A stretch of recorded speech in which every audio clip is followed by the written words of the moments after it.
In Dido's lament, you hear descending pitches. She wants to die. Listen for the recitative, the speech-like section, which opens the aria, and she does ornamentation on trills. It's a very dark kind of piece.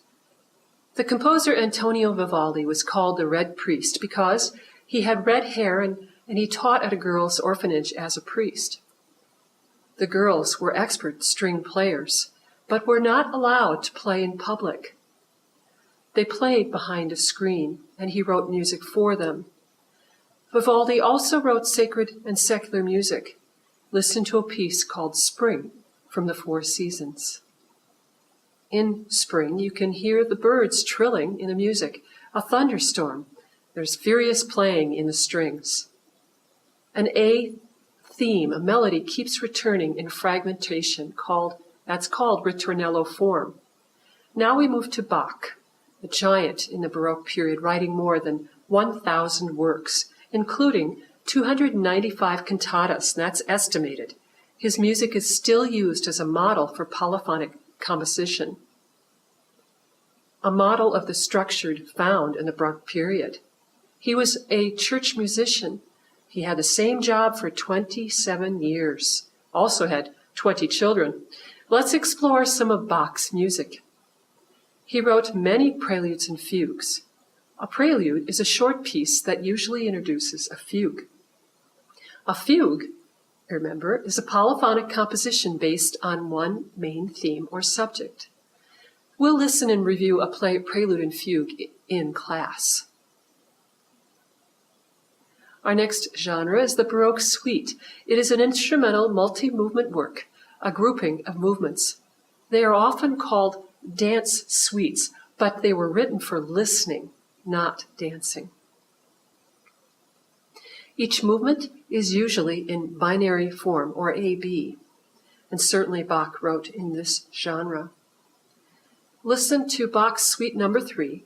The first movement is probably very familiar. It's called Air on a G string. In this dance suite, we have clear contrasts of tempo and a unity of mood in each.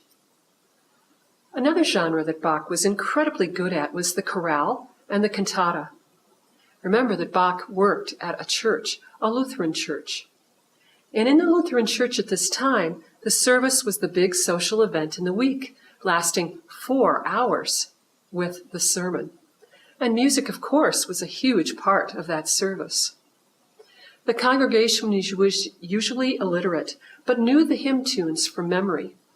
So Bach in his genius took familiar hymn tunes and incorporated them into cantatas, including those chorales already known by the congregation, into his cantatas. So a chorale is a hymn tune with German text, not Latin. Listen to Bach's cantata number 140, one of his most famous, and listen to the first movement.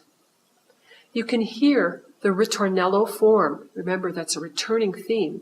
And notice that the text is in German, not Latin, the language the people, his audience, could understand.